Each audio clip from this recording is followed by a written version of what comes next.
that I came up with laying in bed one night. I have all these close friends who have these wonderful stories that can help change the world, life experiences that can help other people believe in themselves, hold tight to their dreams and make their dreams reality. On Feeling Friends, we talk about God, we talk about love, relationships. I have celebrity friends, I have non-celebrity friends. I have church members, family members. But when you watch and listen to Feeling Friends, you will learn and you will laugh. It's a community of friends helping to build each other up. So tune in to Feeling Friends every Sunday on WHCR 90.3 FM, or you can catch me on YouTube at Feeling Friends Radio. All right, I'll see you there.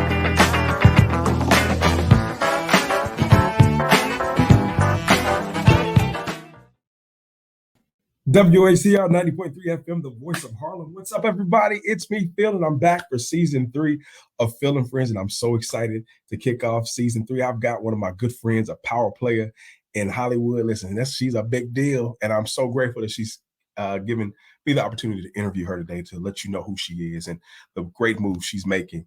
So I'm going to go ahead, without further ado, introduce one of my good friends, Brittany Grooms, to the stage. What is going on, Brittany? Welcome. Hey, Philip. How you feeling today? I'm good. I co-host a podcast for HBCU and CAU, so we had a show this morning. So I'm hyped. Which is a great show. ABC. Thank you. I'm not brunch club, so you guys can check it out on YouTube, right? Yep. And shout out to them because listen, this is how I started my digital platform, because I was watching their show and I'm like, oh, I can do mine just like that. So Phil's been on the show too. He's been on the show. It's a really great show. You guys support HBCUs, you support Black-owned businesses, you support our people, and so we're so grateful for that platform that you all are using your gifts and your talents. Thank you. Listen, you are one of the top casting agents in Hollywood right now. That's what I would say. See, your eyes were big. You've done an amazing job at just making your dreams come true. And one of the reasons why I wanted to get you on the show, and it's been a while because you've supported me since day one, and I appreciate you, friend. I really do. But I'll never forget, we were at least 21, and we were sitting in my office at SGA office, and you said, I'll never forget this. We were chilling in the office. I think it was me, Ivy, and Ashley Campbell, and you, and we were sitting in the office. That seems about right. And you said, I want to be a casting agent. We were like, huh? You want to be a casting agent? Because we were, none of us had really thought about this whole entertainment thing, but we were in radio and TV, we were in mass media arts, so we all had the trajectory of that. But you said, I want to be a casting agent, and I'll never forget that moment. Yeah, so tell us. Yeah. Oh, sorry, I was about to go off on a tangent. No, go off on a tangent. Go ahead. I mean, it's funny because I tell this story often. Like, I figured out what I wanted to do pretty early on in life. Like, people kill me. Like, you go to college, you figure it all out. That's not really real.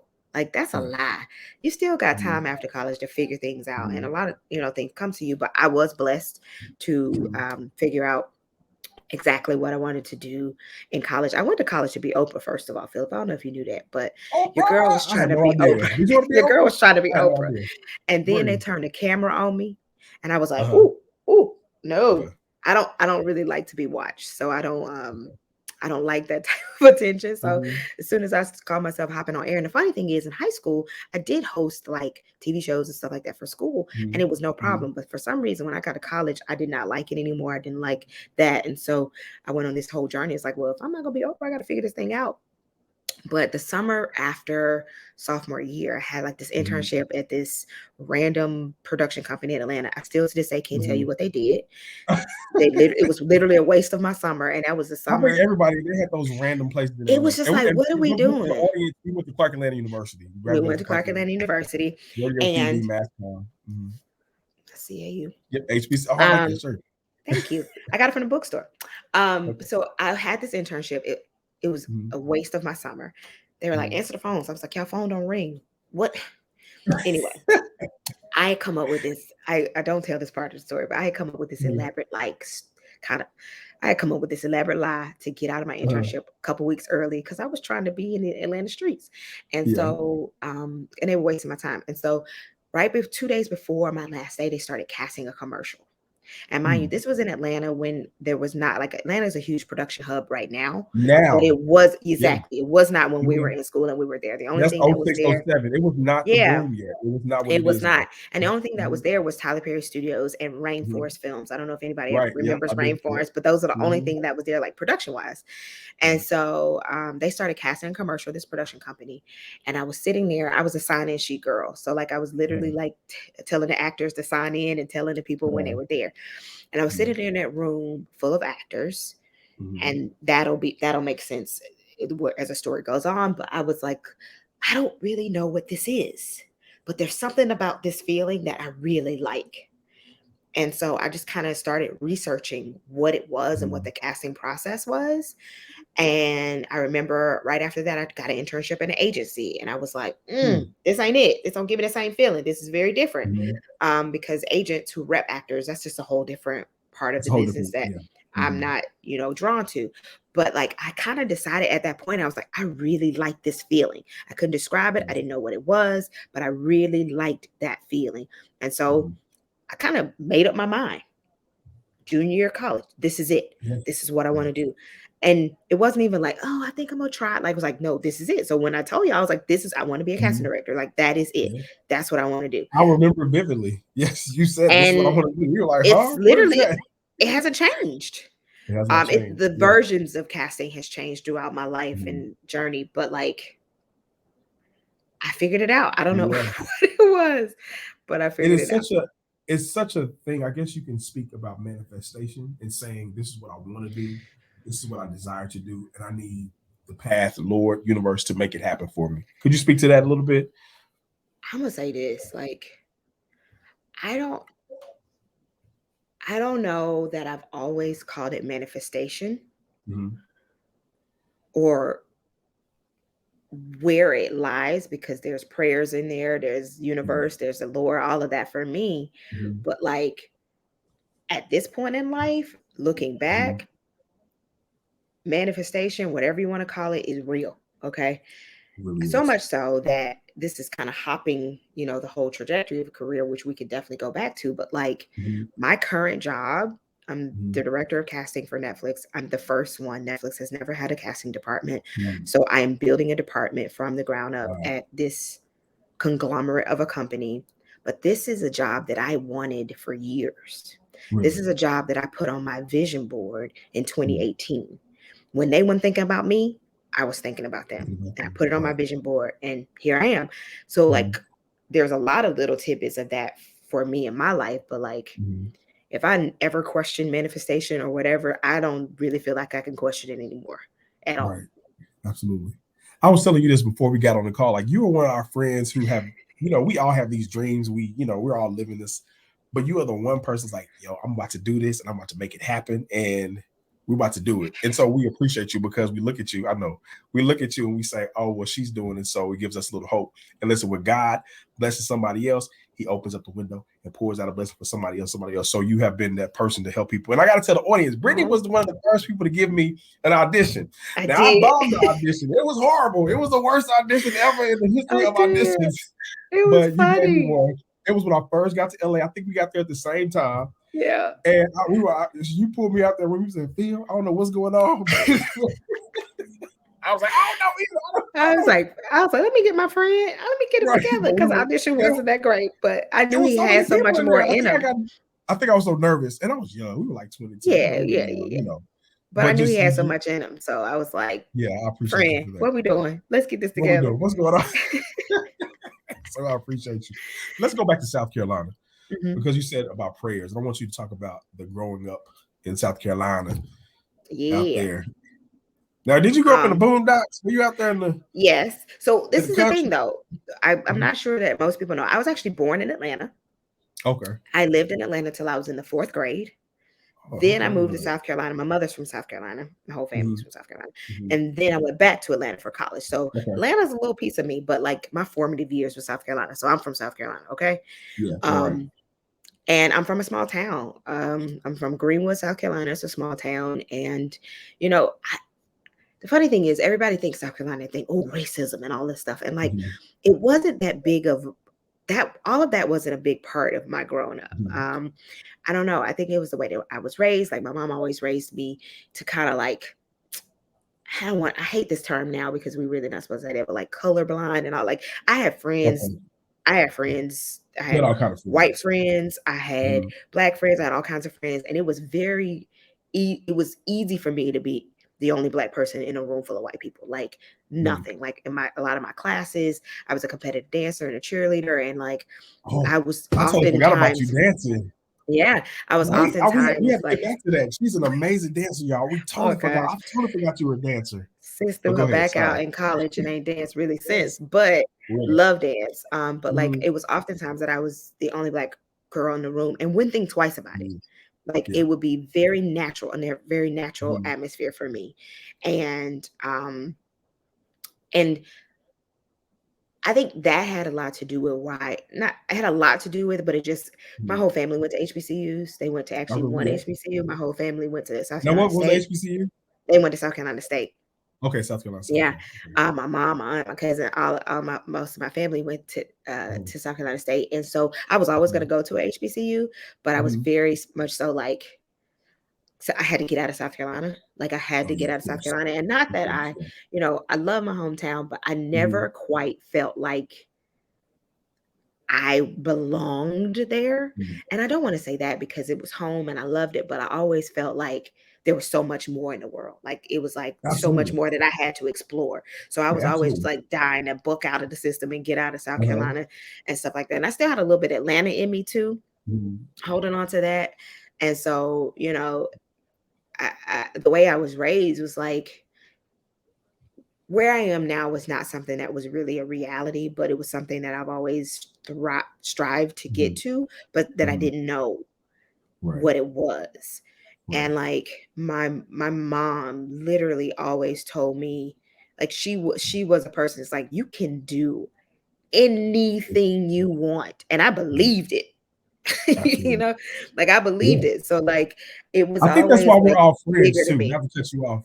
I think that's why Oh we're yeah. all friends because we all come from this really interesting background. We're all Yeah. connected in some kind of way, but our parents told us we can do anything and we believed it. Yeah. No matter what, you can It do it, might make it happen, you know? exactly make it happen. Right, And so right. like, you know, here I am in this small town, but like Mhm, my dreams were big and they always have been. mhm. Sometimes so much so that it'd be like, girl, you that ain't even possible. Yeah. Say who? Says Says who? who? Says your So limits are mine, but not mine. Right. exactly. Absolutely. So Right. I mean, Mhm, I just think growing I I I actually love that part about me is like growing up mhm, in a smaller town and just always having my eye on something bigger mhm. was Yeah. really a driving force to everything. Absolutely. And it's really good to have friends. I call it show feeling friends because it's really good to have friends who support you. And we share a best friend. Yep, we And so do. to have that driving force to say, you know what, we are not lackluster people. We're gonna make this happen no matter what. Like the theme of our college is the motto is find a way and Find make a way to one. make one. And And that is look, we we live share by this it. real. We do, we We really live do. by it. And it's so funny because it oftentimes like my colleagues at Mhm, one of my old companies I used to work for used to always remind me how dope of a group of friends I have because to me it's normal and I know they dope. it's who we But are, it's yes. like it's who we are, it's normal. But like Mhm, I never forget, like I used to go to homecoming or go on trips with mhm, my friends and stuff like that. And my colleagues mhm, used to just be like, you do understand, like everybody doesn't have friendships like that. And I was mhm. like, really? Yeah. How? How did they not? Like Right. my village is so strong. It is. There's no way I'd make it here Mhm, without like my friends hyping me up and supporting right. me and my family. Like it doesn't exist like that. And so Right. like it was then that I started realizing everybody doesn't get this. But Oh yeah. I'm really blessed in the friend department, like really blessed. Yeah. I think Um, we are. And I think friend and family. yeah, Because your mother, let's talk about your mom. And she's my friend. That's my home girl. yeah, Tell her she that, hey, love hope she'll you. watch this. I know she's gonna watch She'll this. watch. Oh, she'll watch it now. She gonna be tuned all the way in. Okay. Yeah. Yes. Tell us about your relationship with your mother and what that means to you. I love my mommy. No, I'm really close to my mom, and all my friends know my Mhm. mom very well. Yeah. My mom was Mhm. kind of known on campus. I don't really know how that happened, but like she would just, Yeah, I was she's just so South pretty and Carolina was nice. two So and a half. South Carolina was 2.5 hours away, so my mom would come visit often. But like, we're really close. Like, we've always grown up close. My dad is a part of my life, but like, I grew up really close to my mom, and like, she raised me, and like, I was always that kid that was like, my mom was a flight attendant when I was younger. Oh, was she? I froze up. Yeah, she was a flight attendant when I was younger, so she traveled, a lot at a young stage. But like, my mother was queen, like, so when she was home, I was always with my mom. I don't have any siblings. My mom's only child, so I was always with my mom and my mom and my aunts, or my mom and my mom's friends and stuff like that. So like, I was always around adults. I had kid friends too, but like, I wasn't one of those kids that woke up and watched cartoons on Saturday morning. I was watching soap operas with my mama. So like, my children and Another World and Young and the Restless. Guess what my granddad used to call it, Young and the Restless. Young and the Restless. Restless. So like, I've always been very close to my mom. I'm still very close to my mom. There not a day goes by that I don't talk to my mom. Literally, not a day goes by. And like I said, like, my mom always did that. And as an adult, I realized she always did. Like, she wasn't extra strict, but I knew better. Oh, right. Okay. It was like a balance. Yeah, it's like a balance. Like, I would never call my mom strict when I look at like strict parents, but like, I knew better. So like, her parenting style was like really just like, I don't like to say she was my best friend, because I had boundaries, what I'm saying? And she is, my mom and I are really, really, really close, but I had boundaries as a child, and as an adult, I still have boundaries with my mom. We be like, we know when not to cross the line. We could be 65 and our parents 95. Hello? There are boundaries. Hello? You're still a child. Exactly. That part. And so we're just really close. And like I said, my mom is my biggest cheerleader. Like, there was hence, I believe I can do anything because my mom told me I could do anything I wanted to. And like, my mom is the most encouraging person in my life. Yeah. I mean, at every football game, dance recital, everything I did, my mother showed up more than 100%. Hence, she was at college, in my college, like, she was all in there. And it doesn't stop now. It has never stopped. Like, my mama encourages every move I make to the highest power. Like, I grew up with my mother leaving sticky notes on my bathroom mirror every single day, just encouraging me throughout oh yes, I have a box full of them right now. Every day she would leave sticky notes. It's like, if I had a test that day, it'd be like, good luck on your test, or you can do this today, and you're the best. Like, encouraging who I am and how far I can go. So like, sis is my everything. Yeah. And my biggest supporter. Absolutely. Well, it's always rude to ask that, but I'm sure you'll be a great mother. I was gonna ask you want to have kids. Oh, I do want to have kids, and I hope I'm half as good as she was. You're not, but I do want to have kids eventually, and I'm hoping that I'm just half as good as she was, because not to be like saying I think I came out all right, but I just, like I said, like, that balance of like knowing better, but like not being extra crazy is like, I think, a really great practice to parenting. It's a good balance, and I'm at my mother's house right now. Mom was strict. Back there, I'm look, sure watching. She watching you now talking about wrap it up. Right, exactly. I love it. Well, listen, I want to pivot the conversation, because you have been in this role. You started off in Atlanta doing casting.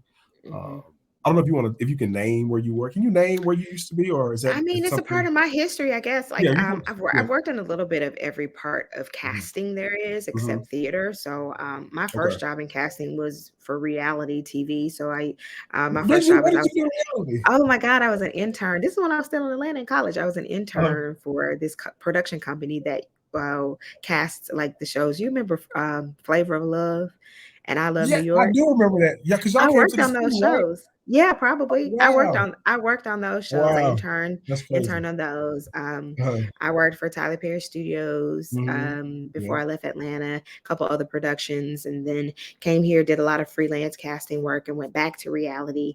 And then had a come to Jesus moment about what part of casting that made me happy. What happened is I moved here with no job. I moved to LA 10 years ago.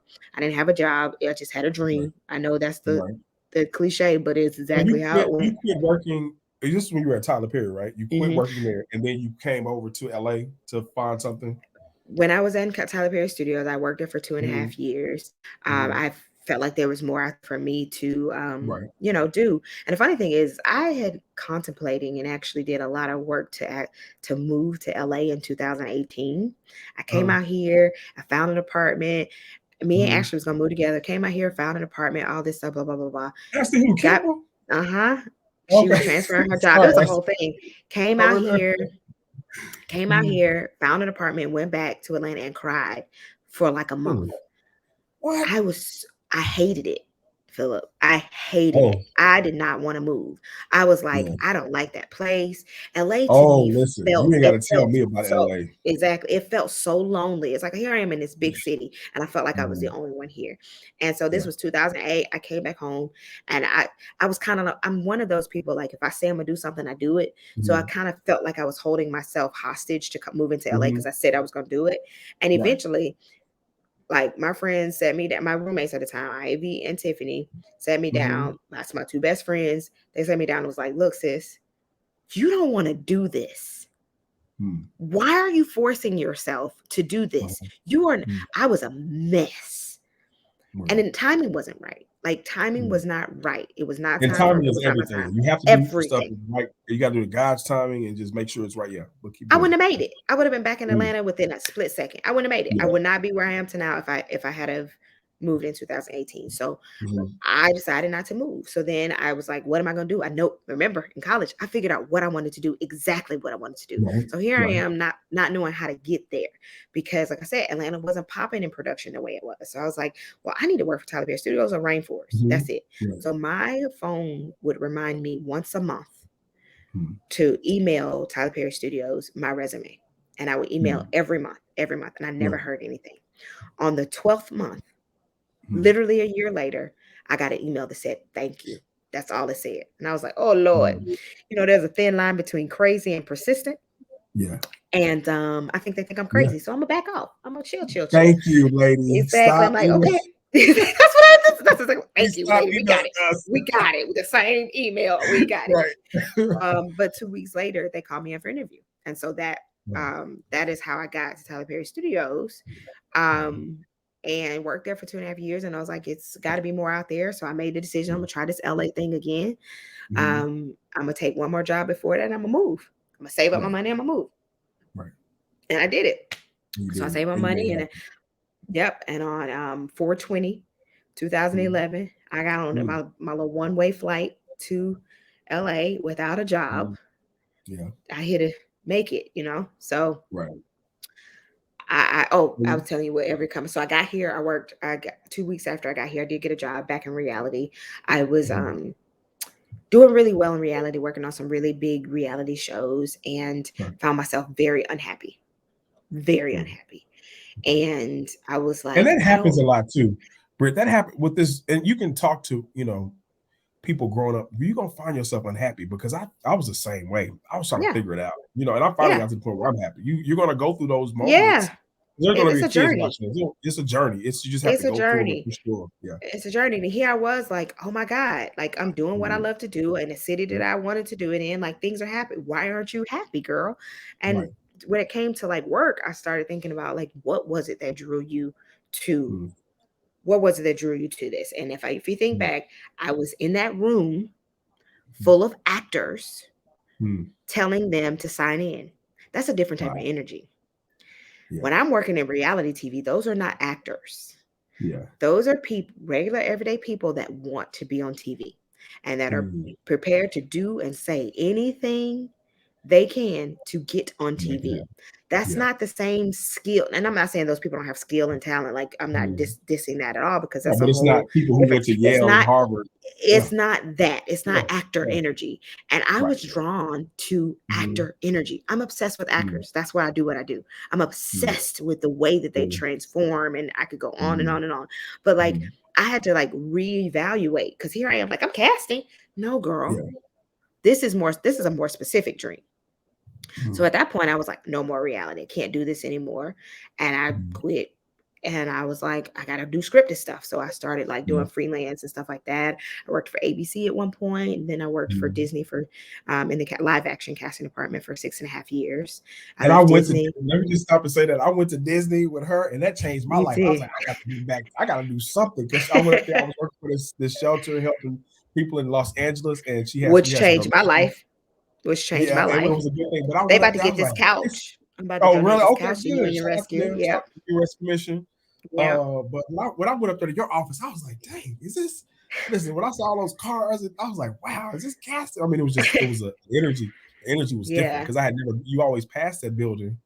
You know, Yeah. the big ABC building down there, what, Buena Vista. Yeah. When you actually go there, it's like, woo, this is a whole different energy level. You Yeah. know, when you're an Yeah. active entertainer. Yeah. I loved working for Disney. It was a great company to work for. I was there for a long time. When I took that job, I thought it was going to be like 6 months to a year, and I ended up being there 6 years. Loved it, learned a lot. Then got a big promotion to go oversee the casting at Sony on the film side, which was an amazing promotion and a very transformative 2.5 years. And I joined Netflix in June of this year. Yeah. Let's talk about, and congratulations on everything. Thank you. I want to see what one of your check stubs look like. But anyway, No, let's talk about how you. No, you don't. That's what I want to see. Let's talk about Jesus. just being right. I know he's able. He is able. Okay. He is able. Let's talk about you being in a white male, I would say, dominated society, being a Black woman. How was that for you, pushing through and making strides for your people and for women? You know, hard at times. Sometimes easier to navigate than others. But I'm gonna be completely honest. Like, my first step to being who I am in my Blackness and as a Black woman kind of evolved at Clark Atlanta. There was something about, and that's why you can call it what you call it, but like I am big on HBCUs because of the way that it taught me to own my Blackness in a way that I don't think I could have gotten from any PWI. I'm not saying that people from PWIs don't have that, but I feel like they get it from other ways. I can credit mine a lot to, CAU and going to HBCU, but like that kind of set the foundation on how to navigate with my Blackness through spaces. And of course, that's an all Black atmosphere, but also I do feel like it gave me another level of confidence in my Blackness because at CAU, we were the creme de la creme. And, it was instilled in us to have that type of confidence. And so like that was the beginning of the journey of me discovering who I was, and gave me that extra like shield that I needed to go into these white spaces and navigate them. I like to pride myself that I get along in a lot of different atmospheres, and I don't have trouble navigating through white spaces. But I've always kind of viewed my Blackness as my superpower, because there's rarely any people that look like me in those rooms. And so I would always have to kind of like, and I'm naturally kind of a shy person. People don't really know that, but they try to tell me it's not true, but that is true. And so it still takes a lot for me to like speak up, and I'm a feisty one, so they know, but it takes a lot. It's a build up to that. I know it seems like I just pop off, but I don't. Like it takes some time. It takes a lot of like coaching myself through it. And I'm gonna also say that navigating these spaces, I've had to grow, because there are certain things and times that I think back on and I'm like, oh my God, I don't know that I necessarily navigated that properly or stood up for what I could have and should have stood up for in those instances. I can say that last year in June, when people discovered Black people existed, and all the world, when we dropped like some J's, is how I said, it's like we dropped like some J's, and I was like, look at these cool people, who knew? And it's like, we always knew. To me, that part of history, because I think it is a big part of history, changed me in a way. It changed me, but Philip, I'm gonna be honest, it made me angry, but a good type of angry, because my thing was navigating like, really, this is what it took for people to notice, like this is extreme. And also that shifted my mind in the way that I navigate my predominantly white spaces, I no longer had the opportunity to hide. I no longer had the opportunity and the leg to stand on to give you the benefit of the doubt. Like I felt like I needed to show up as my true authentic self, because you know how we code switch, and I code switch like the best of them. I'm telling you, I'm gonna be honest. I'm sure that's how I got to where I am, because your girl would slide into an environment and would blend right on in, and you wouldn't know. Like, but you know, code I'm switching not is drawing not attention to that. Right, but code switching too is not selling out yourself either. No. But that's how we've had to navigate it. We've kind of been forced to navigate in that way, and we've had to make that work for us. And so, but see, no more of that after last year, because you know you're gonna get all this blackness. Hence, I was telling you that's why I dyed my hair purple, because I always thought before that it was gonna be like, oh, she ghetto. She like this hair don't have nothing to do with who you are, how I do my job. Okay, nothing. I'm just as good. So it's like now I'm learning to even my hair. Listen, to me, I would never show up like this. Exactly. I would never have hair. You know, I would never have hair. I would have suits. I know. And yep. Yes, get all but of this, no longer exactly. No longer do we show up without like 100% authenticity to who we are. Exactly.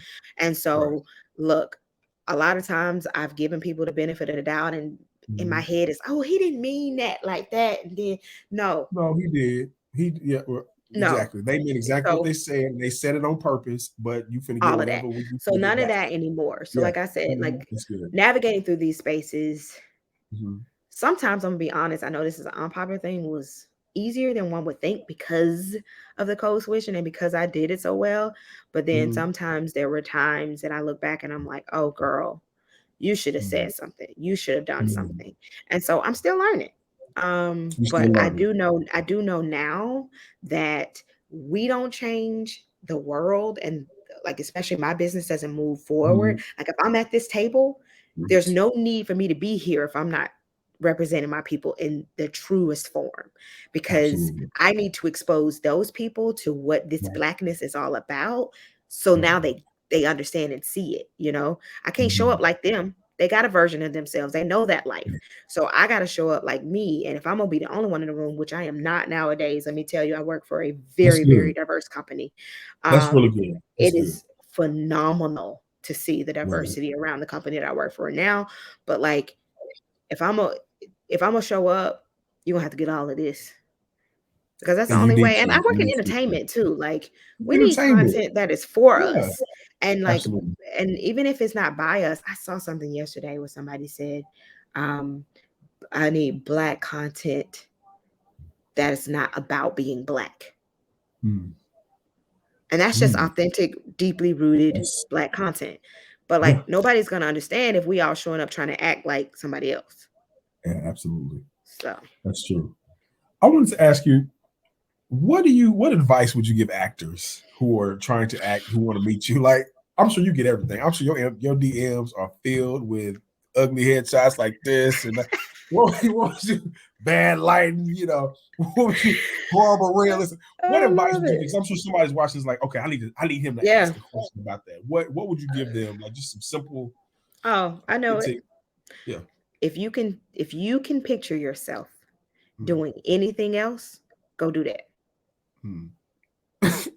Okay. It's just as simple. Let me tell you why. What does that mean? Tell me what that means. Let me tell you why. Because being an actor is hard.